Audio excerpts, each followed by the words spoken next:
Welcome to another edition of the Film Geeks podcast. This is Abhishek, and joining me, and as always, are Arindam and Anirban. And of course, we have a special guest today, Ishwar Mohan, Eh, after another devastating loss.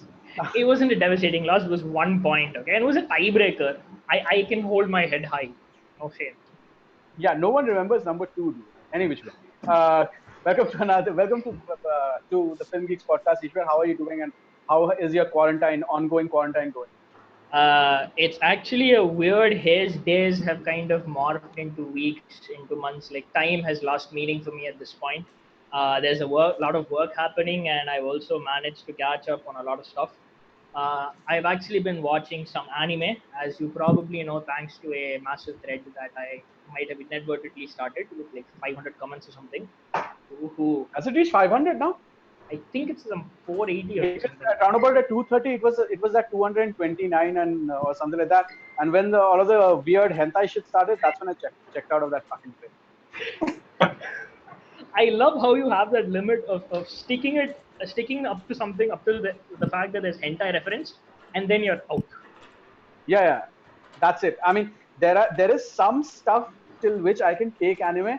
As soon as it reaches beyond that's when I check out. Like I can't take like the maximum apart from action stuff of anime, which I can take maximum is slam dunk. Yeah. When it goes beyond that, when it starts about like very personal delvings and all that, that's just me. I can't take anime beyond all of that shit. For me, like it has to have a little bit of fantasy or a little bit of action See, or okay, this something guy like never liked anime in the first place. Like, even no, at I the think peak, when we started watching anime, he was so. like, this Japanese shit. No, but see, in my defense, for me, anime for me completely ended after Dragon Ball's the first arc. Yeah. After the Frieza era, after that it was like whatever. After that they started like one episode they will power up, one episode they will shoot, and then how Yeah. the fuck is this shit? That's my issue with Dragon Ball Z. They spend 5 to 7 episodes per arc just powering up, and all they do is basically scream until they eventually get like golden hair. And like, okay, this was Yeah, great as so a for kid. me, peak was that was what you call the shonen or whatever the fuck it is called.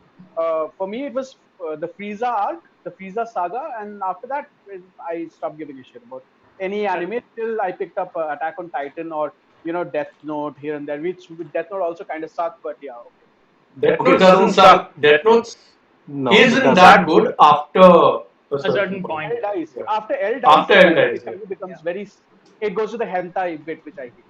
So I Yeah. don't think you know You what can't, hentai yeah, means, you but can't okay. replace words with hentai. It's Like, just whatever. randomly hentai could be. Oh, There But are no, I think what I personally like are the sports animes. I yeah. think those are pretty amazing. There are some on Netflix that are pretty good. There's one that I really like. It's on volleyball. IQ. It's IQ. IQ is There's fantastic. another one that was on football that I've watched. It was called Days. Just Days. Days is great, but right now, I mean, if you're into sport anime, if you can find it online, there's this one called Giant Killing. It's a beautiful anime. Typical sport manga, shonen. Rise of an underdog, like struggling team brought up. It's like Moneyball, but if Brad Pitt was the coach instead of the a manager or scout. whatever he is. Yeah, it wasn't hey, what was the one which had the pencil boxes and the basketball players? Slam Slam Dunk. dunk. Slam dunk, Slam right? dunk. Yeah. There's another one that just appeared on Netflix. I don't remember the name. Just appeared. My Hero Academia. My No, Hero no. Academia. Demon Slayer, right? Or Oh Demon yeah, No, Hunter. no, no, no. Kimetsu. Demon Slayer is good, but that's not basketball related at all. Oh wait, Kuroko no Basket. I don't know what the name is. I'll have to Yeah. check.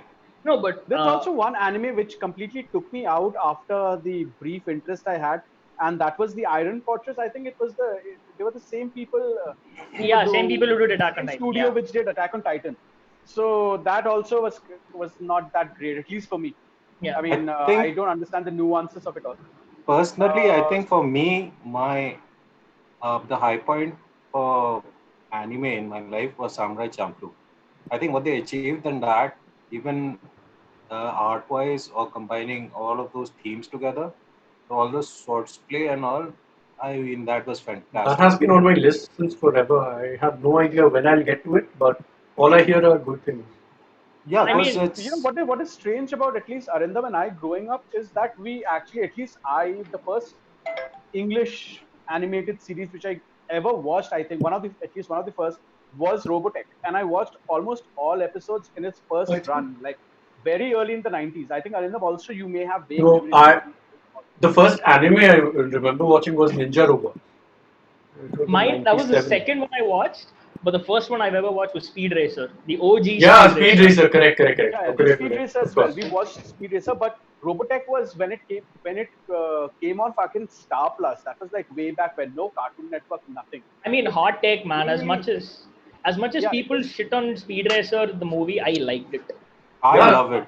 me too. I Like love I it. think no one here hates Speed Racer. Even like when I I mean, first saw it. there's a lot of vitriol against the fact that Speed Racer had like very trippy animation and stuff like that. Dude, have No, you that's even because watched? it was just after the Matrix, right? Yeah, So you always have that to stack up against Sam. it. Yeah, So anyway, let's start the show. yeah. Considering that we may or may not have a lot to discuss, uh, what are the stuff that you guys have been watching? Ishwar, you said you've been watching a lot of anime. Let's get Yeah. to Arindam. Arindam, what are you watching? I watched a couple of stuff. Yesterday, after years, I watched Jaws again. And for me, after having consumed a lot of video essays on, different technicalities, I can see like why it's still considered as one of the greatest movies of all time. It's not just a monster movie. It has like so much more to it. I absolutely loved it. Every beat counts. Everything matters in that movie. I mean, there's a shot in which there's a split diopter shot. I'm not sure if you guys know it. It's basically in one frame. So there's a background and a foreground. Okay. So and in that scene you focus on both those objects.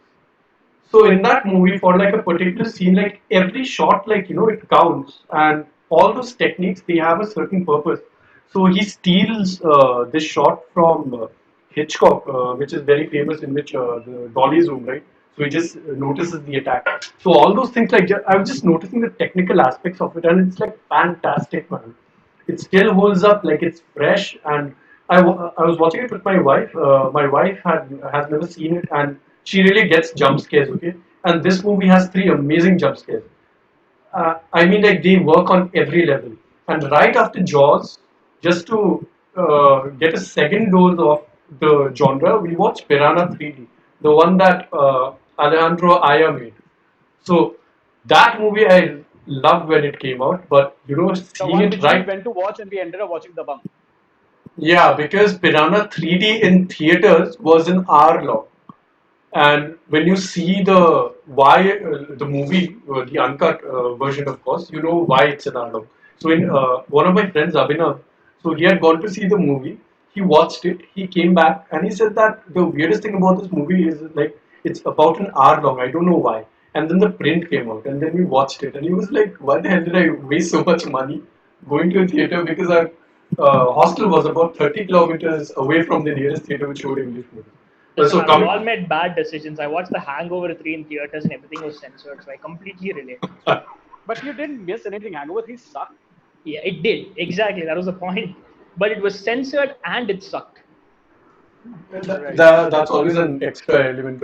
Okay, so I watched Piranha and it's still fun, okay, but you get why it is a bad movie. It's not like you can still watch it, but it doesn't have It's anything not an extra to it. enjoyable bad movie. Yeah, it's not an enjoyable bad movie because Alejandro Aya, I had a lot of expectations from him. He made one of the weirdest movies of all time, like also the goriest. He was part of the French wave, new wave of horror with High Tension was the movie that he came out with, and this was one of the movies that was lauded a lot as being one of those extreme movies that you must watch. He came over to Hollywood. He did these weird movies. He also made the crocodile movie from last year. I think he was the one who directed it. So I Crawl. thought that Oh. yeah, Crawl. I think that was a return to form. But I didn't really like Horns. He took chances with it. Of course, Daniel Radcliffe was there, but that wasn't really my jam. It was a So I shit movie, actually to be liked honest. Horns better than Crawl because Horns was so weird and so out there, and it was like the proto hereditary, not hereditary, No. Midsommar, in the sense like what it does to a person emotionally and physically to get through a breakup or a heartbreak. Uh, Midsommar is a movie which handled that perfectly, and Horns I I think don't was know, fine. Yeah. man. I don't know if Horns did that well enough. I mean, Me too. I don't know if you know No, but then again, I have a about very this low book. ceiling when it comes to horror, any which way. So Yeah, do you know that book that was there, which is called I Devil, I comma Devil? So they, I don't remember the name of the author. It was a nice book when back when I read it. It's about the devil and he takes on a human form, but he struggles with the emotions that the human has and all that. So they actually started development for this movie where they cast Daniel Craig, and obviously nothing happened on it, and it just languished in some development somewhere and never came up. But I think that story was more haunts than haunt itself. And this is something that was written by Stephen King's son, I guess. Yeah, Johil, I think, wrote it. Rohil. Yeah. So I don't know. I didn't find it to be that good. I actually dislike most of the acting in that movie. It's not It's got really good acting. Yeah, it's good that Abhishek brings up Midsommar, because we always say that it's like a daytime horror movie, and fucking Jaws is a daytime horror movie, man. yeah. Like everything is happening on screen, and the shark isn't working, but holy shit, it works totally. It's Another great movie which works, at least for me, and after I've watched it for like 20 times, the best parts of this movie which works during the day is Halloween. Because some of the most unnerving parts of Halloween, at least the parts which, because everyone the knows the sheet, blowout, right? At the end, the entire kills and all of that stuff. But the best part of Halloween, the most creepy parts, the are in the stalking, daytime. right? Yeah, The stalking, that is some insane stuff. And I think even the newer one, the one which was produced by John Carpenter, even there, the parts which happen during the day is something which cannot be replicated. And it brings up, and to talk about Halloween, I think Halloween is one of the, I think the only film. I mean, it is of course the film which started the entire genre, but I don't think any film since, or at least very few films since, have handled the build-up of horror as excellently as John Carpenter did with Halloween. I mean, there was one movie I think all of us watched. I'm not sure about Ishwar, if Ishwar did it. Ishwar watched it, but there's this movie called The Lodge, okay, I've which heard of it. I haven't recently watched came. it. Yeah, which recently came out, and Arindam really loved it, but I was kind of not cold towards it, but as compared to what these directors have done over the past, the previous film, I think this was kind of a letdown. Yeah, I mean, I liked it, but and I thought the previous film was better. It's directed by Veronica Franz and Severin Fiala. So they are these German directors, and they made one of my favorite horror films of the past decade. This movie called Goodnight Mommy, which the premise of it is the mother gets a reconstruction surgery done to her face, and she has twins who believe that the mother is not who she says she is, and they are locked inside this house, and they take matter in their own hands to find out whether the mother is actually who she says she is, or it's actually a changeling or something supernatural is happening. So I think that handled the isolation aspect of it a little better than Lodge did. Lodge has a few, I mean, a couple of great things happening for it. First of all is Elvis's granddaughter, who does a star turn in this film. I thought the actress, I keep forgetting her name. Yeah, she was fantastic in it. Riley Riley Keough, Keough. who is Elvis's granddaughter. Yeah. Lisa She Marie is Presley's daughter. Lisa Marie. Yeah. So Lisa Marie Presley is Elvis's daughter. I didn't know that. Wow. Yeah, even I didn't know that. Yeah. So she is fantastic in this film. So just for her performance, you can watch this, but the payoff is not as great as it could have been, at least in my opinion. I thought it was great because the kids are so freaking, I don't know, imaginative, I would say. Because it's something that you do not expect. I kept questioning, what was going, and there are some like surreal scenes which are actually happening. Is it for real? Is it purgatory? It left a lot of questions unanswered, which I really liked. And I like when, like, horror movies like these take chances, like directors like these take chances. Jennifer Kent's movie The Nightingale also was a pretty good horror movie. I thought that some of the themes overlapped for both, and these are some of the movies that I like watching, other than the ones which have jump scare horrors and all. So these things affect you on a psychological level. That is why I thought I haven't seen Goodnight Mommy. Maybe that is the reason why Abhishek didn't like it as much, because the way that he's describing the plot, there are a lot of things which are in common with the thing. So I'm guessing, like Abhishek had said the earlier day, that the directors hate kids. So I think that shows with both the movies. This is the subject matter alone. I think it's pretty good. Anil, have you watched it? I haven't watched it yet. It's on my list. I've One seen selling point for you, Alicia Silverstone is in the movie. I saw. Richard Armitage is also there in this movie. So I don't know that guy. The first thing that I saw from Richard Armitage was Strike Back. The first season of Strike Back was amazing. I don't know if you guys have watched it. No. Strike Back became very campy, and it's an all out action thing.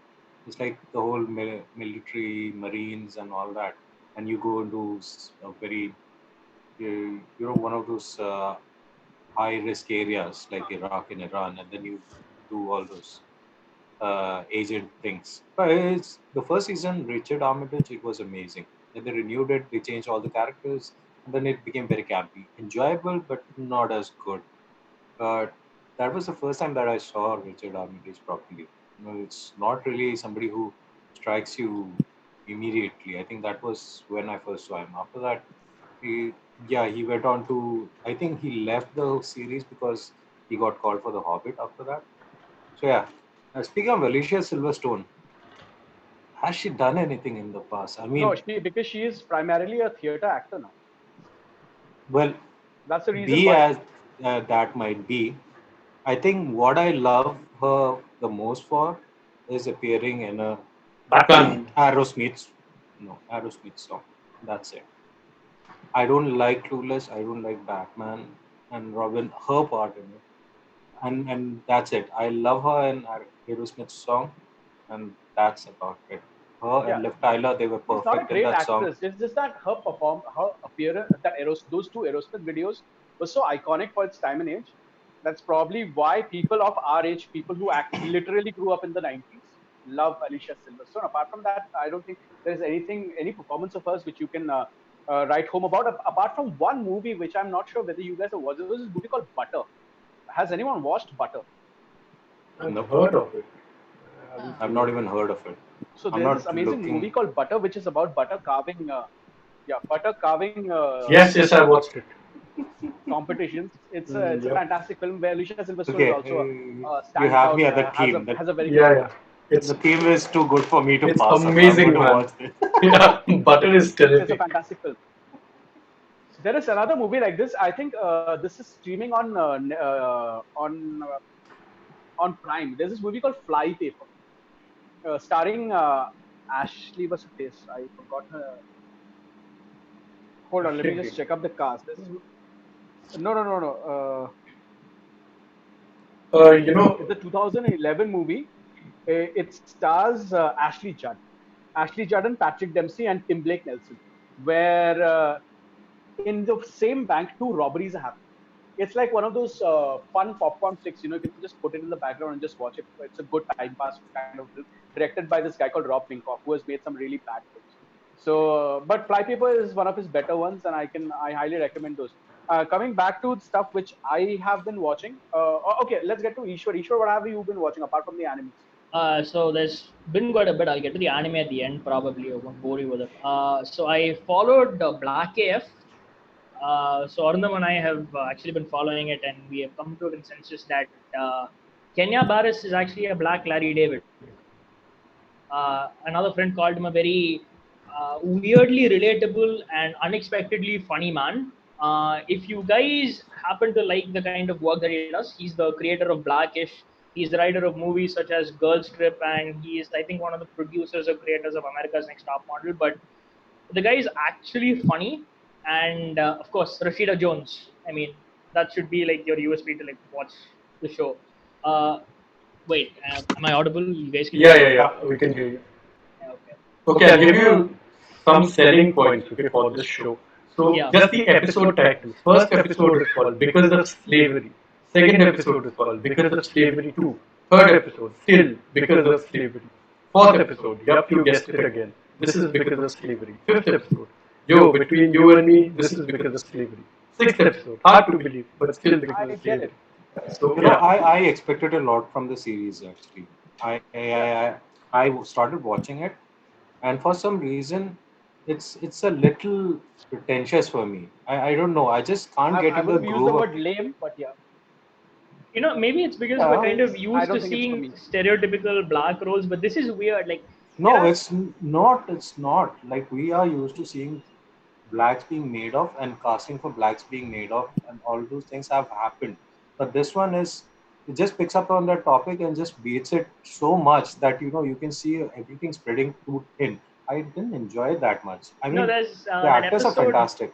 No, I mean you remember that episode where he I gets haven't that gone beyond the painting. first. I haven't gone beyond the first Okay, episode because I okay, just yeah, couldn't get into it.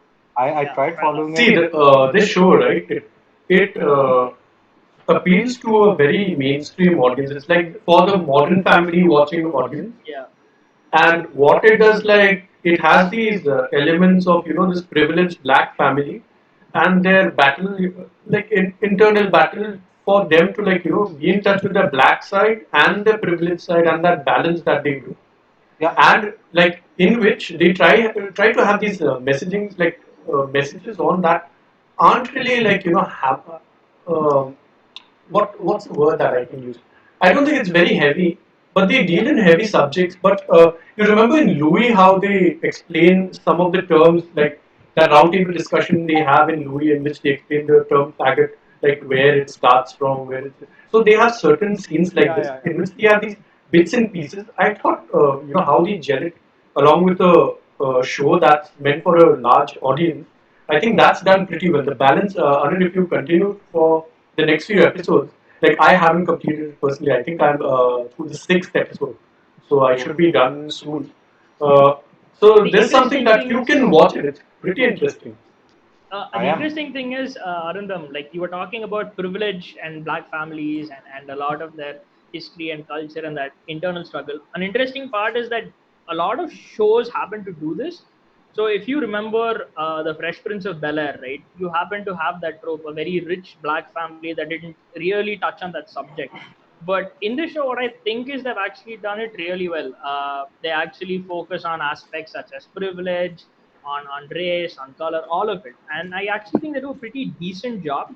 The writing is obviously pretty good because created by Kenya Barris, so you will like it. And of course, what's her name, man? Angela Kinsey from The Office is in the show as well. Yeah, she plays one of the writers, like who works for Kenya Barris, Yeah, right? yeah, and of course the cameos are great, as per usual.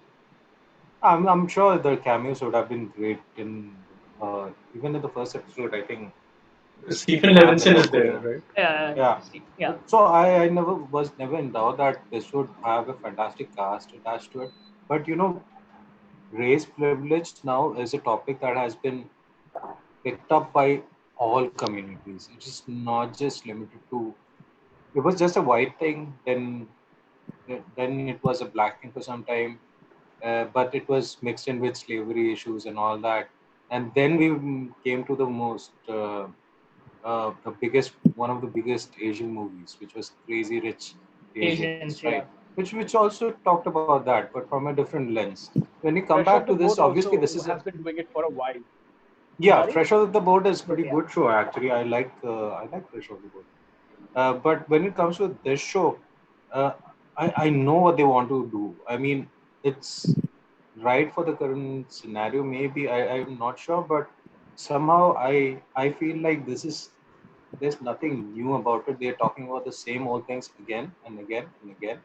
And when you have so many of other shows that have already done it, somehow it begs the question: what is it that they are bringing to the table that is fresh and that should keep me hooked on? Apart from I, the I writing, I actually, don't. I I think actually this. agree with Anif. Yeah, sorry, Arundam, you go ahead. No, no, no, no. It's okay. So I kind of agree with Anir, but it's actually with regard to another show. So this trashy teen series called Never Have I Ever dropped on Netflix, and I happened to watch it. So, I mean, I was bored. I wanted to basically turn my mind off and just watch something completely stupid. So I happened to watch Never Have I Ever, which was Yes. very, very weird. Mindy Kaling, right? Mindy Kaling Yeah, produced. yeah, Yeah. yeah. Uh, So it was weird in a lot of ways. So again, I watched the it's first 20 minutes, and John McEnroe starts off yeah, the he's the show. voice. I want to say there's another cameo, but I don't know. Should I spoil it? Yeah, go ahead. Mohinder So Everyone's Suresh. gonna watch it anyway. So yeah, okay, yeah, that's true. I mean, Andy Samberg does a voice cameo on the show as well. Okay. So I mean, it's basically trashy teen drama, but with Indian actors, particularly which is very very weird. I have never seen a South Indian family being represented like that, and it kind of irked me because there are certain things that they say and do that just don't fit in. So when they actually use the words takali sadam, which is basically like tomato rice, they're just saying it wrong. And there's that weird pronunciation that gets on your damn nerves. Okay, it's actually All of them takali have sadam. different accents. Accents, Jesus Christ, and that cousin. So she has a cousin in the show. She Yeah. looks like an Indian Nicki Minaj. I'm not joking. Take one look at her face cut, you'll know what I'm talking about. She looks like an Indian Nicki Minaj. I don't know why they don't find actual, like, you can't say Indian looking also. They, when they cast Indians, right? Like when Indian Right. people cast Indians in Hollywood, they have a particular type. Like you watch this movie ABCD, right Yeah, from yeah. then, like the Kalpan looking type of people. Exactly. Dudes with big noses, brown skin. Yeah. That's no, their And my preferred. really question. poor No, fashion. see, this is Really this poor is fashion sense. That one, yeah. this is where I have an issue with this. Okay, whenever they're casting Asians in Hollywood productions, and they may come across as like the bastion of the woke, and the scene is that whenever they cast anyone who is any from any part of Asia, it's always Asian Jim who's cast. It's Mindy Kaling who's cast. It's Kalpen and that Mohinder Suresh fellow from Heroes. Why don't you just cast them with Indian actors here, or Koreans or Japanese or whoever? The industry has, because the world has expanded so much that you can actually get people Very of true. that heritage to You're Hold right. on, cast, hold on. for That's those not roles. strictly true. I think that's changing now. Because I think there are Irfan some Khan, man. communities. It is changing. I'm not saying that it is not. All I'm saying is You when know you see where? them casting, Okay, yeah. say someone, say a Jitu Bhaiya in a Netflix show for an American production. I But think let's there's be a It's not that they great. honest. can't. They just There's refuse to a do that. okay. There's something that was done. I think the best casting that has ever been done for people of minorities that I've seen lately is in Gangs of London. When they have people, when they see that these people are from Pakistan, they speak in perfect, like someone who is from that place speaks like that.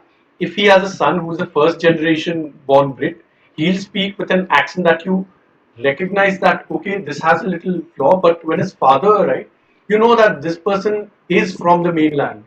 He isn't like just faking, and they have just cast these people out of nowhere. Yeah, Uh, I saw that in Actually, a show called Man Like Mobeen. I was going to say yeah, the Man same Like thing. Movie Right. is Man amazing. like Mobeen Yeah, is brilliant. It is. I mean, you don't It is. expect that guy to be even remotely Pakistani, right? When you look at him, Yes. yeah, he looks like a black guy. He does. And then some scenes appear where he actually abuses in Urdu. And Urdu. suddenly you're like, hello, what? This guy is He starts supposed to be. insulting someone in Hindi too, right? He does. Yeah. And it is a brilliant, brilliant show. It is a really good show. That's actually one other thing that I happened to watch. And Right. all three So seasons moving are on on with Netflix, which is great. in Gangs of London, they also have this Iranian gang who is led by the actress from Under the Shadow. So this one show again, like there are 10 episodes which are out. The first is by the director of the Raid movies, Gareth Evans. So you know that Right. every episode will have an bonkers, like balls to the Action wall scene. action scene. So the second one, just first one knocked me out. Second one knocked me out again. I thought it was Gareth Evans, and I realized that it was someone else who directed it. So that was a bit of a downer, but then again, like it was just as good. And it's a show that is really interesting. It's really dark. It's done very well. It's one show that I highly recommend. Like everyone, just check out. I'm pretty Waiting sure And that for we are going to do movies a come review. to come on Netflix or Hotstar or Prime. Because it's very difficult for to Source download and it. watch it because the size is such a it's a very huge file size, and on top of that the subtitles are not great.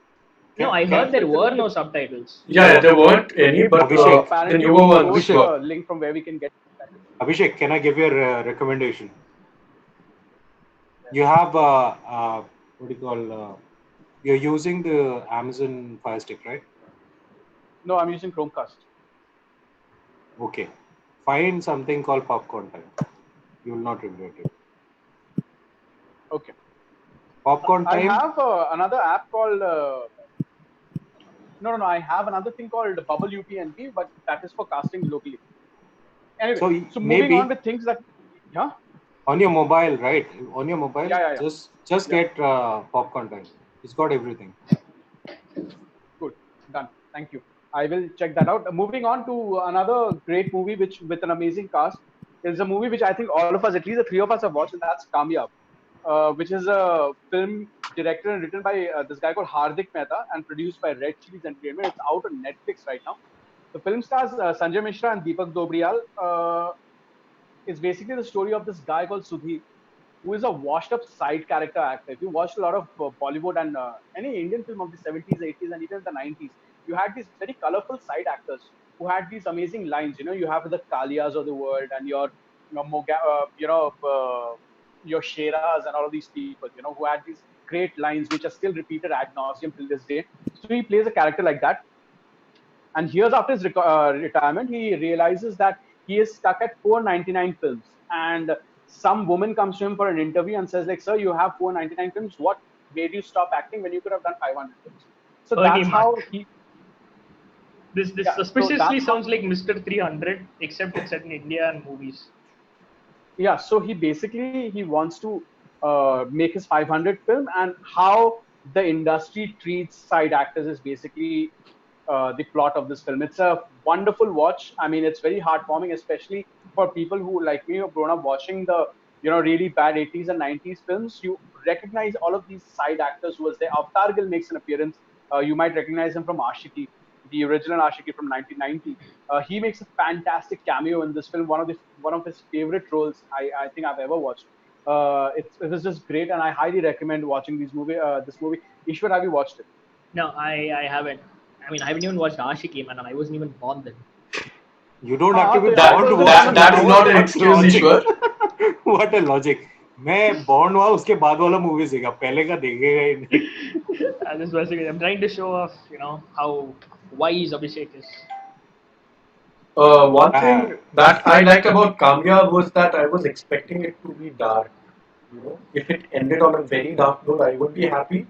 But considering maybe the mood that I'm in, the kind of movies that I'm watching right now, so when I watched this movie, I really liked that it ended on a very happy note. It had a wholesome feeling to it, which I it's a Red enjoyed. Chillies Like, movie. It's a Red Speaking of Chilli movie. wholesome You will not endings, going to get very dark ending from but the it. way that they were headed to, like how they Yeah, show that all the, and especially that ending, like in the credits, they show like all these actors who have passed away that you recognize and you don't even know their name. I yeah. didn't know that what Manorama's name was, man. It like freaked me the fuck out. If anyone says, "Do you know this actress?" I'll say no. But I've watched her like I don't know in how many movies. They generally Yeah, kind of play the same kind of roles, but I mean that's very true. I mean you have a lot of this big like B level actors who are in a lot of movies. Even now they are, but we just don't know them until unless they are so good that they actually steal the scene every time. I think one of the people that I really think, and he is in this movie, who steals a lot of scenes is Deepak Dobriyal. He's in he's in a lot of good movies, man. And he's this thin, lanky dude who I mean, I think he was one of the better parts of Lal Kaptan. Lal Kaptan being okay movie, it wasn't as bad as I expected it to be. But I think Deepak Dobriyal and his character really stood out for me. He stood out for me even in uh, was the Bannu with Bannu. Vishal Bhardwaj movie I was going to Omkara. say. Omkara, yes, he Om, stands out in that movie. even Pataka he was there, right? Bahubali, yeah, yeah. yeah, he was there. He's a brilliant, brilliant actor.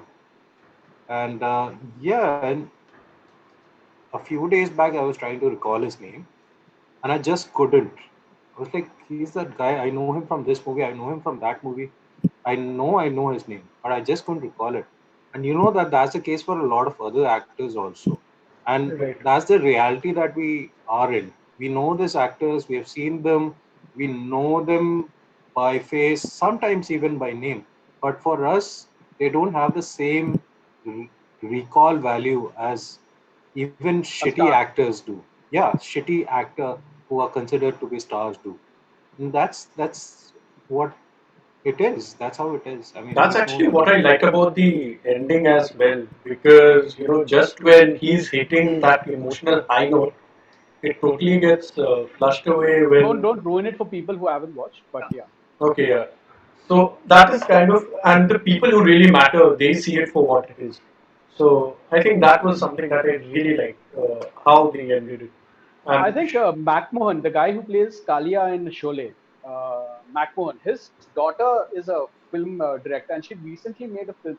I can't for the life of me remember which movie she was working on, but she had recently worked on film. I had read one of her interviews where she touched upon all of these things. What they showed in Kamyab and how even for the when she started her career, that people were actually giving her a lot of shit about being the daughter of a side actor and she wants to become a director. Ki kahan hi hoga in a land which is owned by the Johars and the Chopras and all of the world. How are you going to make your name? But she has. Can you please look it up, Arindam? yeah. Uh, By the way, I she would like can to give a shout out to Anirban because he's the one who brought our attention to it, that it was available on Netflix during the last podcast that we had. So thanks for that, Anirban. Uh, so there's Manjari Makijani. Is that who you're yes, talking yes, about? yes. Mickey Makiza, No, Sahil No, no, no. Makiza's Man, father. so Macmohan, his full name is Mohan Makijani. So yes, so Manjari Makijani is his daughter's name. yes. Uh, yeah, she's mostly famous for doing short. Last Marble and the Corner Table, that is what I can bring up. Yeah, but it's been a while since that. And her cousin is Ravina Tandon. What kind of, imagine the dynamics in that family, man. I Yeah, mean, I Bollywood. remember her name. I remember who she was because I was looking up the people who had worked with Vishal Bharadwaj in Satkunma. After right, so she was an assistant director for Satkunma, and that's how I found out who she was and how she's related to someone like a Macmahon. Which and it was kind of weird because then the very next day I watched Kamyab and so it was kind of interesting like that. So that's one movie which you should definitely check out. Kamyab being one. There are some uh, not huge, but some kind of interesting news which dropped this week, and one of the bigger ones, apart from the ones which was pointed out by Ishwar on the last episode, that was Tiger King being cast as a series starring Nicolas Cage. Nicolas Cage is also in the news as National Treasure is being made into a live action series on Disney Plus. Will Wow. that have Nicolas Cage though? It has fucking Jerry Bruckheimer involved, so I will not be Ooh. surprised if He was always going to produce because I think he owns the rights for National Treasure, right? He does. Yeah, so yeah, and the director is the Bad Boys for Life director John Turteltaub, uh, and it also has Chris Bremner, who was the writer of National Treasure. So all of these things are being talked about. No casting of Nicolas Cage has been confirmed yet, but I will not be surprised if Nicolas Cage doesn't want that Disney movie. I Fingers think he'll be crossed. involved in some capacity, but I don't see him in being the starring role. I just Fingers don't. crossed. I want to see Nicolas Cage do this movie. that's a pretty good impression, man. Very good impression. I got confused for a second. What Yeah, was I he was like, saying? video chal raha hai kya? That was very good. So that's the bit of news. I think Ishwar has already told us how excited he is. Arindam, what do you make of this? National Treasure, I didn't really like the movies because I always thought this was a cheap Indiana Jones Bro, rip-off. it's a cheap Da Vinci Code. It's no, No, man. it came before Da Vinci. Yeah, it came before Da Vinci Hey, Code. Weird. Much It is a before. cheap But I knockoff of liked Solid. it, Da Vinci Code. because I I kind of was liked still it in because of, college yeah, how Wait, when wait, it wait. came out. pretty When did National batshit Treasure come out? early 2000 2000s, early 2000s, right? 5, 6, Yeah, 5, I'm something trying to like 6. think. that. Maybe I'm thinking of National Treasure 2 for some reason. Yeah. Which was Da the Vinci. first was the one where he steals the Constitution, right? Okay, National Treasure is 2004. So yeah, I always like these. Like, I'm not the biggest fan of these movies, and I'm not sure if I'll watch this show also because I think Disney Plus shows give me this impression that they will be like Nickelodeon shows. You know, because Nickelodeon shows have these very weird live action properties that they took, Yeah. and they made these cheap versions of it in the Except 90s. except the Nickelodeon Disney had good shows which shows I've back in the watched. 90s. I've watched three Disney Plus shows, and two of them are two of my favorite shows of all time. One is Clone Wars, Mandalorian. and one is The Mandalorian. And the third one is Disney Gallery, which probably had the best 20 minutes of, not was 20 minutes, best 10 5 minutes of a minutes. monologue which I've watched for a very, very, very long time, where Dave Filoni talks about how George Lucas and his vision of Star Wars is one of the most important bits of literature and art of the 20th century. And he goes on a 10-minute, breakdown and dissection of how everything in the Star Wars universe makes sense. And that is, he talks about the first six films. He doesn't touch the latest trilogy, and that is something which you should just go out of your way to check out because it's a fantastic dissection of what it means for someone who understands this world completely. It's almost like Dave Filoni is George Lucas's son, like, because he understands the guy and what he wants this franchise to be, and it shows in Clone Wars and it shows in Mandalorian. It is just fantastic. I don't know how many people here have watched this episode, but it's the second episode where of the Disney Gallery Mandalorian. Over here, So I think one of the best parts was when he says that why the duel of the fates matter, because the fate is basically of Anakin Skywalker, and how his future will shape is totally dependent on who lives after that fight. So even after Darth Maul also has a purpose. Like, I will definitely see the movies in a different light after having watched this footage. Like, I will take away different things after seeing that fight. It isn't just a cool looking fight. It has stakes, and like he beautifully explains, it all ties up at the end of episode three.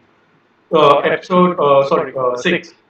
So that is like pretty some like terrific, going on these long tangents and explaining why things matter. I think this is something that you should check out if you're a Star Wars fan. Like Disney no, I'm Gallery. telling you that I'm telling you, the Clone Wars, the final four episodes, and you can completely watch the final four episodes. You don't need to know anything about anything which has happened prior. The final four episodes, it's one of the very rare things which make a movie better, because I any which way like Return of the Sith, Revenge of the Sith, but this elevates Revenge of the Sith to, it completely elevates that movie. It is that good because it shows all of these holes, it fills up all of these holes and in a way that is completely organic, which is very, very rare. Like Rise of Skywalker and Last Jedi somehow ruin the first film, because they are, like we discussed the on our Star Wars special episode as well, right? That they are so disparate and they have such completely different themes going on in the past three films, that the first movie is kind of ruined now, because you know how the story is going to end, so you're never going to see the Force Awakens and that entire hope that all of us had when we watched it for the first time. We are never going to go back to that. It's never going to be that great on hindsight. But that's not the case for Revenge of the Sith, because Clone Wars is such a fantastic story the way it ends, that it elevates Revenge of the Sith, and to like stratospheric heights. It's one of the best Star Wars films now, at least for me, because after the hindsight of watching this show, it is just amazing, the things that they have created on hindsight. I think I'm interested in seeing what else they tackle because the first episode was titled as directing, second episode is vision. So I thought they would take one aspect of the show, but they're taking it to totally different things that isn't really expected. So I'm And I really was looking really, forward to. really excited to see that Taika Waititi's favorite Star Wars scene and my favorite Star Wars scene at the same time. So that was Yeah. something which I really. Yeah, you excited for Taika Waititi is something that we don't hear a lot about on this Yeah. podcast. One more thing that I think we should discuss is the show Hollywood. Oh, I think has everyone here watched it? I know Ishwar has. Abhishek on it. I have I, not watched. I don't I've think I also will not as well. watched. So I'm not Hollywood a big does, fan of. yeah. Sorry, I'm not a big fan of period dramas in any such like, and somehow I started watching other things and just couldn't get the time to watch it. I know you recommended it, and this is something that I am going to watch at least the first episode. But I think I like you have also recommended Dave. I So just liked one show which this guy has done. That's People versus O.J. Simpson. And apart from that, I hate American Horror Story. I don't get it. What I about don't feud? like Feud. I'm not a fan of of Style. his creations. So I think I'm not American a fan. Crime Story is the most different from what he has done. At least season one was. Season two was quite colorful, almost like any other Ryan Murphy show. I'm a big fan. I love American Horror Story. I haven't. I have watched like about 3 or 4 seasons, and they are wacky as fuck. Yeah. American Crime Story is just amazing. Glee I haven't watched for uh, maybe obvious please reasons. Is he please the guy don't. behind Glee also? He is the creator of Glee. Glee That's is no wonder I shit don't show. like these shows, man. It's No, shit show. Ryan Murphy is a genius, man. Like he made the show, he got some clout, you know. Then he goes on to make one of the he brings horror on the forefront with these. And what I love about him is he brings back cast members not just to the next season, but But in to other shows different as well. projects, Yeah. which I really enjoy. So I mean, there's a hot take. This show, if it was done maybe tweaked just a little differently, would have been great for a Jupiter's Legacy or a Jupiter's Circle series that Miller is doing right now. true.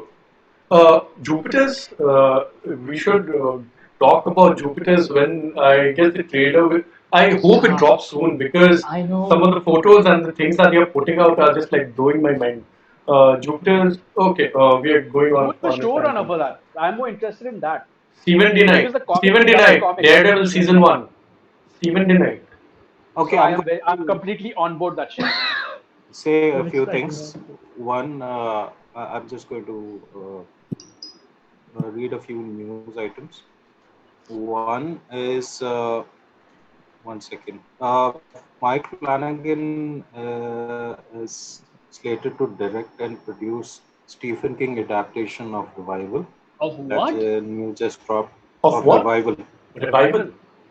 I think Revival. he is Yeah. the one who has replaced Frank Darabont, right? Because Frank Darabont was the one who, in the 90s at least, and early 2000s, who was adapting all the Stephen King stuff and like churning gold out of them.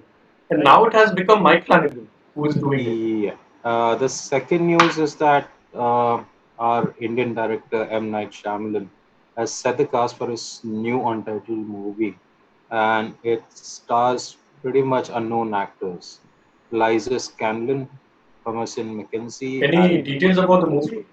Like, not what's it yet. about? It just Elizabeth Scanlon was in Sharp Objects. That's mostly it. I'm trying to see if there's any. Sharp Objects is also a very disturbing show. I really like it. Amy Adams is in Yeah. that. So Just it's 10 episodes. written that he has just set the cast, but he is yet to write it fully. Okay. I Yet think to produce and direct it. we're talking Uh, yeah, coming back to Hollywood. So this is a show which tries to right all the wrongs, and Yeah. that were done in Hollywood in the golden age, in the 40s, right after World War II. So because there's systematic racism in Hollywood, due to which many real life actors and actresses like Anna Mary Wong. Mary Wong, yeah, and Rock Hudson, and because of their sexuality and their sexual orientation, they couldn't really come out, and they had these lives uh, which didn't really end well for them. And this show, what it tries to do is show us, like, the last episode is called the Hollywood ending. So it Yeah, tries to it's do that. beautiful. Yeah, it tries to do that, and it just for that reason, this show is getting a lot of flack. They're saying that this show has forced diversity. This show has this. They shouldn't do this with real life people, etc., etc. But I completely disagree because they are in the public spotlight. They are. That's there. I think this sort of gives them the advantage and maybe the permission to go out and show what Hollywood would be. if they did not have those, systematic oppressive laws and rules that prohibited many actors of color to get to where they wanted to be. So So, there's that scene, I think, I don't know, like at the end when the guy wins best screenwriter, correct. and he delivers this really really moving speech. Now that is actually one of my favorite scenes, because when he actually delivers that speech, there is another young black man listening to his speech on that radio, breaking down in adulation, saying, okay, a black man has actually gone and done the impossible. Yeah, Probably there is hope for me too. right. So it And has that very cheesy feel, yeah, which and like it's quite cheesy, and you may feel that way, but I think it does it well.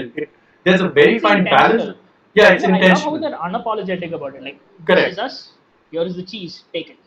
Yeah, you either I like it think or you don't. I think I'm sorry for diverging from this, but obviously I also need to contribute something because I haven't watched this show. I think is this similar to is the treatment of this very cheesy topics and of diversity, is it very similar to what Baz Luhrmann used to do in the early 2000s? No, Because he was completely It's out there. not. Bachelor, this has intention in it. They have diversity in a way which is out there because they are trying to show that what if this had actually happened? What if they Happened, took yeah. chances? So Think of it this as a ties into what the if. plot. Think This of it as ties a in. what Because if I'll give you an comic. example of a show. Because I'll give you an example of a show which has forced diversity. You know it right from the get-go that it has forced diversity. Two shows, in fact. One show is really bad, and one show is good just because of its character writing. The show which is really bad is 13 Reasons Why, Oh god. and the show which is really good is Sex Sex Education. Sex education. Education Yes. is good, and it has a lot of diversity where you cannot have. I mean, chalega agar diversity chalega. I mean, these characters are so good. Is basically what I'm trying to say. I mean, it feels more natural than 13 Reasons Why. Yes, And yes. I 13 think reasons why you have placeholders. Like there is a gay character in season 3 where she is so out of place in the entire scenario that she has like a fucking T-shirt saying that look at me, I'm gay in the show. Wait, this is 13 Reasons Why. I watched season 3. Who is that? There's that lesbian, the Pride girl, right? She has a T-shirt saying like "gay and proud" and Pride Lion and some shit like that. you It's know Jesus, is so that show that forgettable or what? yes, Yeah, it yes, that is. show sucks. We talked about it in depth mostly I because of think that one scene. But other Yeah, than that, I don't think it's a very memorable show. Actually, when you think about it, it's you just a know what's teenage one of drama. the maybe one of the greatest performances this year comes from Jim Parsons, who Oh plays man. he plays this very Harvey Weinstein type gay character. He plays a real life agent who Yeah. got in. He started the what's known as the beefcake trend. So he introduced these new actors from Midwest. yeah, from the Midwest. So Rock Hudson was one of them, and Rock Hudson also is in this. who plays Rock Hudson? I forgot his name, but he looks like Jeff Loeb and Tim Sale's Superman for all seasons. Yeah, exactly like that. Like he looks like that Because classic because Rock 40s Hudson actually Superman. looks like that. He was like Superman. He there is no difference between that guy and Yeah, the Fleischer Superman for all cartoon seasons. Superman. He looks Like, he's exactly like got the that. jawline, man. The jawline is like a brick. If you're casting a movie in which you have the Golden Age Superman, I think that is This where guy would be it. yeah, you'd This be guy looks perfect like for it. George Miller weird. No, wait, what's his name? George Reeve. Yeah, yeah, exactly. Jack, Jack picking. Yeah, Jack Rock, picking. Yeah, that's okay. Rock Hudson. So Jim Parsons, he like Uh, rolls it. Now, if anyone says that we are looking for a new Joker, Jim Parsons would be it. Jim Parsons is the guy, man. I would see that after having watched just The Big Bang Theory. But after this show, and also he was in this HBO movie called A Mighty, not A Mighty Heart. It was about He's a dad, right, with Priyanka Chopra or no, something. no, not that. It was a Mark Ruffalo, Julia Roberts movie in which the AIDS pandemic is just setting on in the late 80s. It's a really good Right. Yeah, movie. yeah, yeah, A yeah. Strong Heart, I think. It was something like Yeah. that. Jim Parsons was really good in that one too. But over here, he's like this flamboyant Harvey Weinstein type character who's molesting actors. He's this Yeah. really loud gay person, and he's fantastic, man. This show, like, just He just hams it up. yeah, exactly, and it isn't bad in any stretch of the imagination. So And we have to Abhishek and talk Anil, about yeah, Rob Reiner. Rob yeah, and, Reiner was just man. Oh, Rob Ryan is also in it. yeah. Yeah, Rob Reiner plays this studio the head. head of the studio. Yeah, and he just like loses his shit, man. It's like rant after rant, every freaking like scene that he So does. there's a scene where he's actually having a production meeting on projects to greenlight, and he shoots on everything. Here's what we need: we need tits, we need sandals, we need sand. I'm like, No, wow. we need sandals, swords and sandals. We need the dog who dies at the end. So And these are yeah, the kind of movies that he greenlights. He doesn't want something that will, screw over his movie. This show also has some historical accuracies. If you are familiar with some of the things that were in there, it just doesn't make sense. But if you don't know about these things, it just won't matter. Like the movie that they make over here in Hollywood, the entire plot revolves around them trying to make this movie. So this movie quite simply wouldn't get made then because they had this law in which actors of two different races couldn't be in a movie together, which is exactly what happens. The problem is that they actually mention that law in this show. It's called the Hays Code, yeah. and even though they know that the Hays Code exists, they just completely forget that They what that law disregard is it. there for. Yeah, and they look around it. So there are some inaccuracies, but you won't really mind even if you knew it. But is it only for these two males, or is it like, is this law only when you're casting for the same sex, or for different sexes as well? Because this is Different sexes, because Anne Marie Wong, like her story is told, she was not cast in the Good Earth, in which Louise Rayner, a German actress, played an Asian actress in Yellowface, and she won the second consecutive Oscar. So this is one role in which, in real life, like she had, Anne Marie Wong had like nailed this audition, and she was gonna get the role, but because of the Hays Code, one actor They was said cast who was white, and then Louis Serena had to be given that part. because why I say this is because this is the same time. I'm guessing this is during the 40s and the 50s, right? Yeah. late 50s, early 50s. No, no, Early early 50s. 40s, If it's early late 50s, then 40s, sorry. Late, I mean, just yeah, after the war, right? Yeah. So yeah. So because this is the time when shows like I Love Lucy and all were happening. So that is Correct. a show which is one of the first instances of a diverse cast. Because Desi Anas was a Mexican, and you had his the person who his wife, eventually his wife, Lucille Ball. who played Lucy in the show. So what happened to that law then? Was it taken out during the course of the I show, think and that Hayes Code applies only for movies. I'm not really sure. I'll have to look it up, but I think it applied just for movies. And because theirs was made a strong case for integration, and then there's this movie called Loving, oh which yeah, Ruth Nega and yeah, Ruth Negga was Joel then Edgerton. correct. Joel So Edgerton. so they had a landmark case in which they were a black and a white couple. So I think they won this case which Allowed them desegregated, to, yeah. yeah, Loving versus the United States. So because of this law, I think the Hayes Code got dissolved as well. So I may as be far as mistaken, I but I can think read out here, yeah, it's for the motion picture production code. So I'm assuming it's not for it's just TV for movies. series, Yeah, it's not for or just TV. for motion pictures. Yeah. Correct. So I think the Hayes Code got dissolved by Loving versus USA. I'm not really sure, but I think that might be the reason why. Probably. So so yeah, Hollywood basically, definitely check it out. as per this movie, you cannot have pointed profanity. Neither can you have any mention of God. I mean, blasphemy, illegal traffic of drugs, any inference of sexual perversion, white slavery, miscegenation, that is, sexual relationships between races, sex hygiene and venereal diseases, child sex organs, ridicule of the clergy, use of the flag, arson, use of firearms, third degree methods, basically the Indian, uh, what Censor we board. have right now. Indian censor board, unka 1927.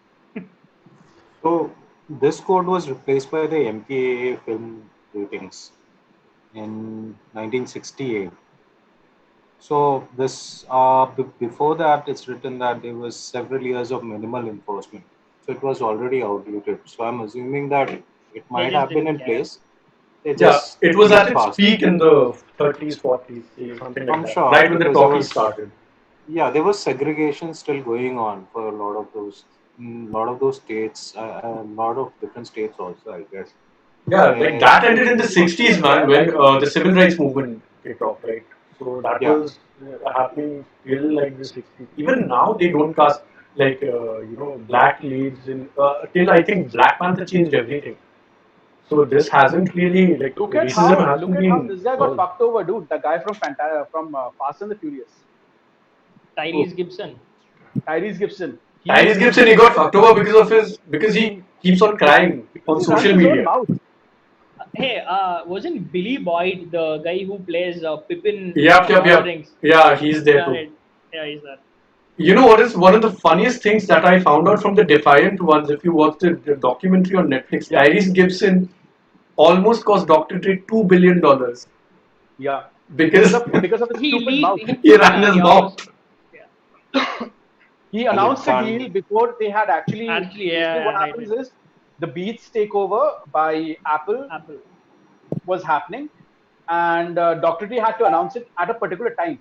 Yeah, and They were he still just going, announced that they this were guy got still, $1 billion in a yeah, they were Instagram still video. going through the deals, the nitty gritties of the deal, of the deal, and Tyrese announced it on Instagram, like complete asshole.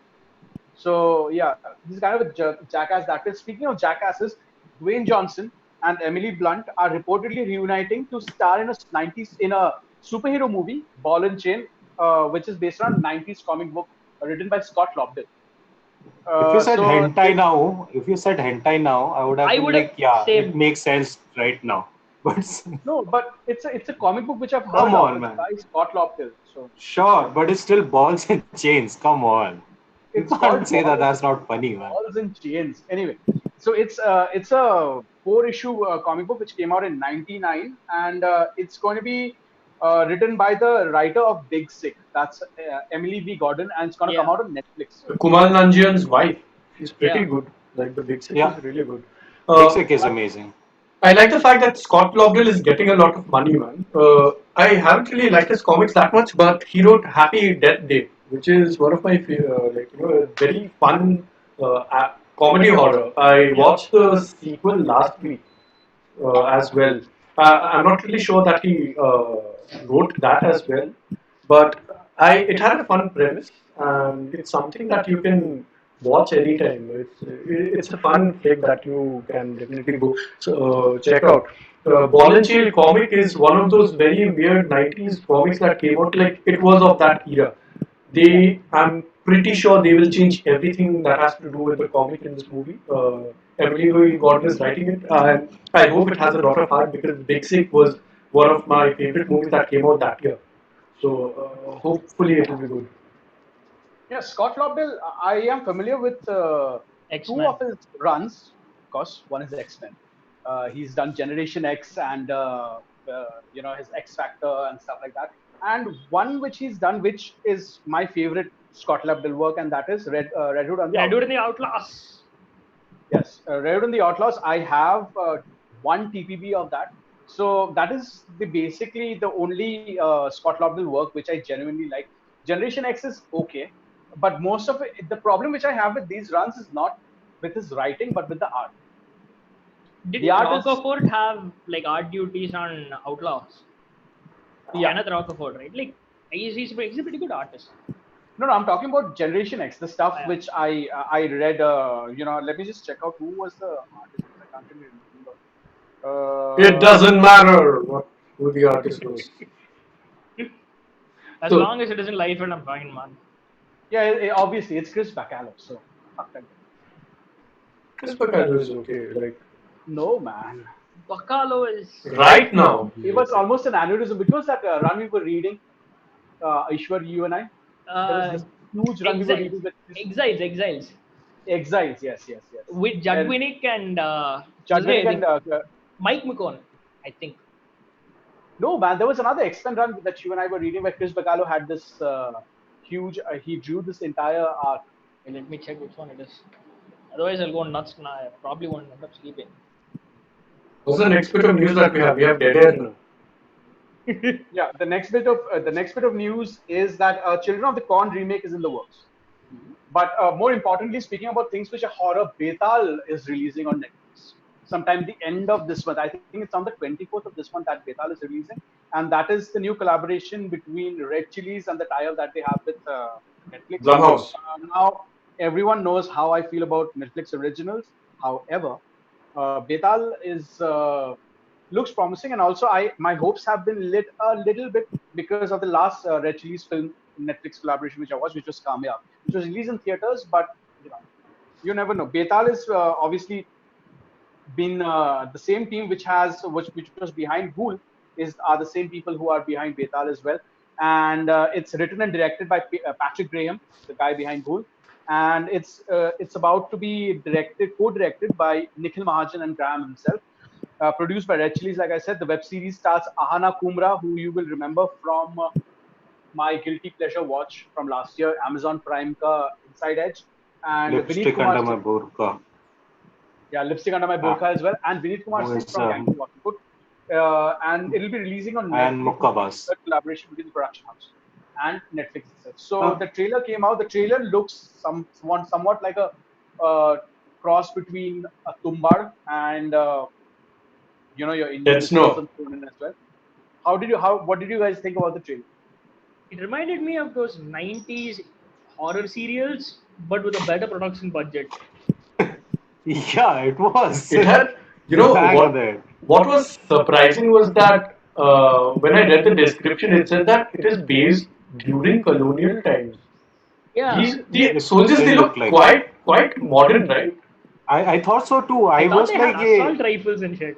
like when Yeah, you say colonial times, now I was like, which colony are they talking about? Because this doesn't look like a 40s because movie or a 30s movie. the I mean, premise is quite good. Okay, like they have to clear this forest and yeah, basically gentrify karna hai. Yeah. So which they go is in and fine. yeah, the It's all going to and depend on the execution. I don't know how much production budget Netflix will allot them, because Red Chilies, the Bard of Blood is something which I was really excited for, because I thought Imran Hashmi is actually very underrated, and him collaborating with Netflix will give him a lot more leeway to show off all of the acting range that he has. But Oh, it was he let down by the production fucked it design. up. Oh no, his acting was really bad in that. No, it Imran was bad. Hashmi was really terrible. All I I'm mean, saying is for that the production design was also not up to the mark. that might be the case, but when you look at it, right, your attention doesn't go to the production details at all because of how loosely the script is written, how badly the characters are acting in that movie, and how the plotline has holes all in it. And by the way, the lead character from Tumbad, I forgot his name. He is the friend who gets blown up in the first Soham Shah. episode. Ha, Shoham. He's supposed to be the other guy, his friend who he kills over. And it's so pretentious. First scene that you see, and he's trying to recite Shakespeare to all his students, and the way he does it, way he reads it, it's so damn pretentious. You like if a teacher, well, it's just bad. Let's just leave it with that. It was horrible. I couldn't move past the fact that none of the actors were good. None of them. And No. yeah, well, at least the acting caliber, at least from what we see in Betal, from that point of view, is much better. Of course, Vinay Kumar is not going to get that kind of recognition. You have seen Mukkabas. Mukkabas, if you see behind the scenes of how he transformed himself, you can see that he's a good actor and he did that whole Amir Khan thing, transforming himself for that movie. But that movie, I don't know, it's one of the weaker movies from Yeah, Phantom. Anurag Kashyap. Yeah, Anurag Kashyap. It really just meanders. There can be so much to that script when you watch it. At least watch a trailer and read the plot line. You like there's so much that can be done from this. And then when you watch the actual movie, it just wastes everybody in that I think movie. Anurag Kashyap at this point of time in his career needs a very good editor, because it goes Probably. all over the place. Ugly was all over the place. I personally didn't like it. Manmarsia sucked. And Mukkabas was also nothing special. So he has done three films, and people still refer to, people are still waiting for what he wants to do after Gangster Vassiko. And in Yeah. Uh, between, he's done three movies, which you know, people just seem to ignore or completely forget. Does everyone else feel about the same way, or is it just me? Anirban in the comments says that Beta looked like a cash grab for the Kingdom audience. I think the strongest it comes to ripping off a property is Dead Snow, because that also involved this Nazi zombies, and Yeah. this very and Betal, as per the comments that as per the description that I've read, Betal is the British Indian officer Yeah. who's the main It's villain. either Dead Snow, it's either Dead Snow or the Outpost. It can be Yeah. either of these things. Well, So can I say something? There's a theory. So probably it's not set in colonial times completely. I think the origin story of Yeah, how those yeah, ghosts they came to got be, trapped. That is maybe they two time that maybe. is colonial, and these the story picks up maybe much later. Yeah, Probably that still not in present day, but yeah. yeah, that's why they have the zombies. Na itna jaldi to zombification, as per what they showed us in the trailer, Yeah. that wouldn't have been possible. Patrick Graham, I'm not sure if you guys remember him from Bring On the Night. He was Patrick in the show. Uh, so I actually agree with Abhishek. This totally depends on the execution, because the last time they did it, it was on Ghoul. So Ghoul Yeah. was supposedly one long movie which they chopped into three parts. I hope this is not the case here as well, because we have no idea how long this show is for. Hopefully, it's for 8 episodes. Or because Indian content, for the good or worse, they tend to stick around that mark, like 6 to 8 episodes. Family Man was like that. And also, someone had mentioned in the comments that I hope that this doesn't end in a cliffhanger, because this is something that even like Indian TV shows have been doing, like Family Man. It ends on this bizarre cliffhanger. I don't know what the obsession is. Maybe it's as a selling Potential for point. a second season or Yeah, something. exactly. So that makes it really cheap. Like, if it's good, it's good. It'll get a second season. That really sucks. I hope this No, doesn't have. I think that's the problem. If they write themselves into a corner and a very logical, conclusion, they won't have space to pick it up for a second season. They have nowhere to go from this point. Right. So it's either paint yourself into a corner or, jump out a window. Because, yeah, movie making, as they say, is problem solving. So I think it's exciting for them as well, as Yeah. to, No, what they should do. there are a lot of series that actually get over that hump. If they close all the loose threads, then what they do is they pick up a completely different story and a completely different Yeah. team with different actors. Fargo does that pretty well.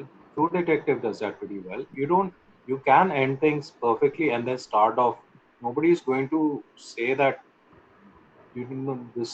Nobody's going to complain about the cliffhangers if you do them well, or if you Isn't True don't have them at Detective all. set in the same universe or something? Like all the stories in True Detective, are they set in the same universe or something? I would assume so. I have no idea.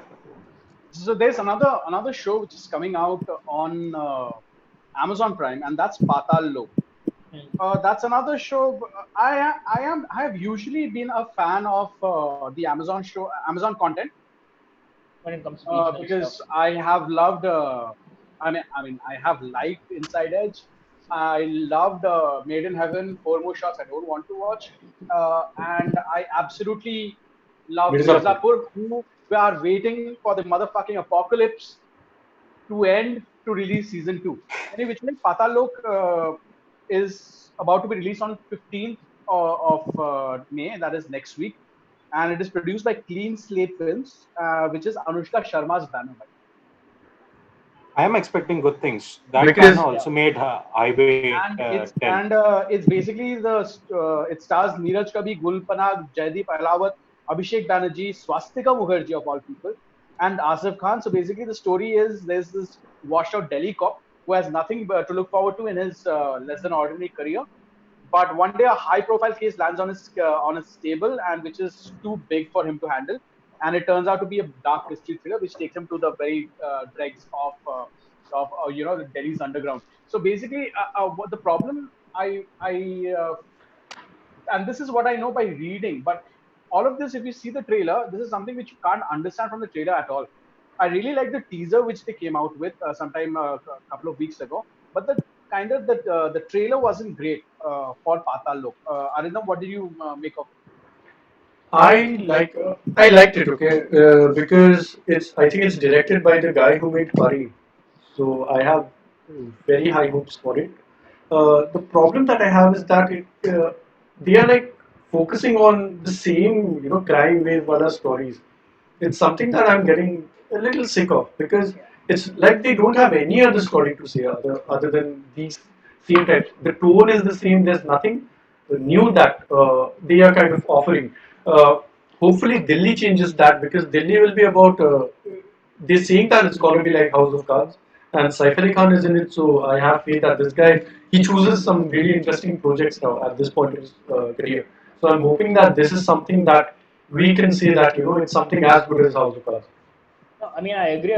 Like the interesting thing is, like you pointed out, like they're taking on this crime wave and they're turning them into crime shows. I mean, Netflix has enough or original content regionally in terms of crime related shows. I mean, we have Sacred Games, we have Crime Patrol, basically the same stuff.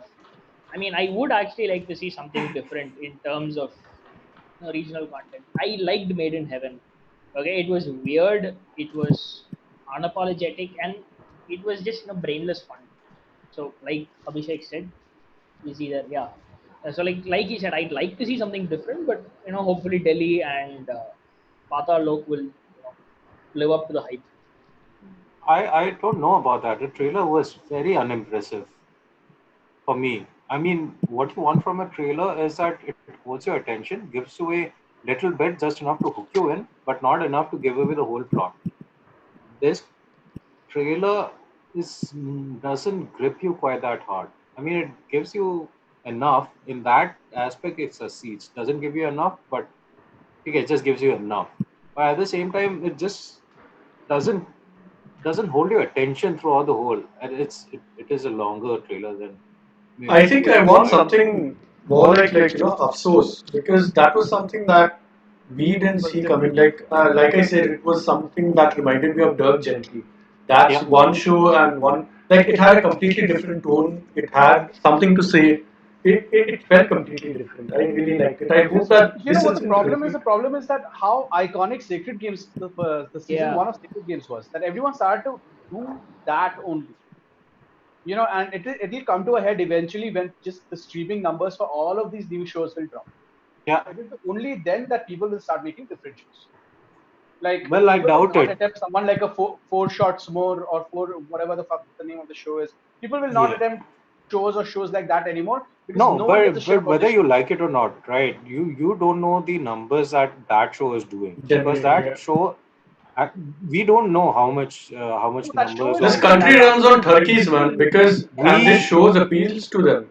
yeah, and we hate that show, okay, because it just doesn't tick any of our boxes. But for a lot of people, actually does, and that's the part that you have got to understand. you're Whether you right. I like mean, it or not, critically hit shows are not what the streaming services are looking for. They're looking for actually eyeballs, people who watch shows en masse. And format shots, whether you like it or not, is one of the shows that people are talking about. A lot of Why people, is even if they Netflix hate it. failing then? Because they are making what then the mainstream public wants to see, like a race, and this is serial killer. And I'm But not you really look at sure the if they're getting the interface. eyeballs. You look at the interface. Prime's interface just pushes its shows up to the front and keeps it there. Netflix, you will see that for 2 days, and if you don't add it to your list, it disappears. It just disappears. And there's something, and if you look at the content wise, if you're not searching for something, Prime will not push it to you. Even if you watch a show, it's not going to give you related shows. It has very, I hate the Amazon interface. It really clubs together shows just based on very broader tags. Like Tamil movies, done. Right, there's Malayali not much of a movies, because selection done. anyway. Right. Prime has an Go. amazing selection, man. But the thing Prime is has a that I fantastic know it selection. does. It does Netflix have a yeah, doesn't. but it doesn't. I it agree with does. Anit because Tagging is it's horrible. correct. You watch one type of show, you do not get a great reference or a recommendation on the app itself. It's almost as bad as Hotstar because Hotstar I still believe is one of the worst. Uh, I'm not sure if any one of you are having the same problem, because when you're watching something, then suddenly it shifts completely to a timeline shifts. I'm not sure if you guys also are I'm facing facing that. that with Amazon also right now, right? Like the resume from what you previously was the point. That that thing is probably being done best by Netflix. There's no denying that. No, And the weird thing is Netflix doesn't have much in terms of selection, but they have a great interface. Amazon has a shitty interface, but a great selection. but that you have to search for. I mean, it will Yeah, never And push those movies to worst, you. worst, exactly. and worst interface is Hotstar, who have like the most amazing selection that you can find currently. Hotstar, I think in terms of collection, nothing beats it. They have HBO, they have FX, they have Fox. They have We don't know if Fox, they'll have Showtime, HBO for long and because they have Disney. Yeah. yeah, I mean, and And we So don't know yeah, if they'll have HBO for long now, no, Yeah, because because no, HBO no. Max I is think coming I out. think they might have a tie up with HBO because they're still adding HBO shows, right? If HBO was taken out of circulation, then they wouldn't be adding the new Yeah, shows, but they are I adding. think they airing the promos for the new Ruffalo show, which comes out on Monday, the India time. twins, right? Yeah, the twins. English twins.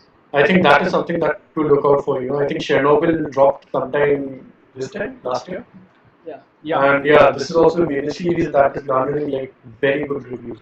I'm looking forward to this. so we'll probably talk about that on the next episode. But that does it for this episode of the Film Geeks podcast. Thank you very much, all the five people who have tuned in. Thank you very much, Ishwar, for being a part of the show as always. Thanks And all. I hope that you're feeling better after the pounding I gave you a couple of hours ago. Anyway, thank That's what you she for said. joining us. We will. That did not come out well. I know I was And that's what she said. in this Ah, case. That's what he said. I mean, we have a romance on the podcast, ah, budding romance. oh, please. Okay, so we will see you guys again next week, likely on Friday, likely on Saturday or on Sunday. We will let you guys know on the group, and if you have subscribed and hit the bell icon, you guys will be notified whenever we come online. If you want to be a part of the FG quiz, please let us know, and we will make you a part of the FG quiz as well, so that you guys can join in and get beat by me. See you guys again. Bye bye, and take care. Go Corona, Corona, go. Jai Mata Di. Let's rock, and see you guys next time. Bye. It's been fun, y'all. Keep it real.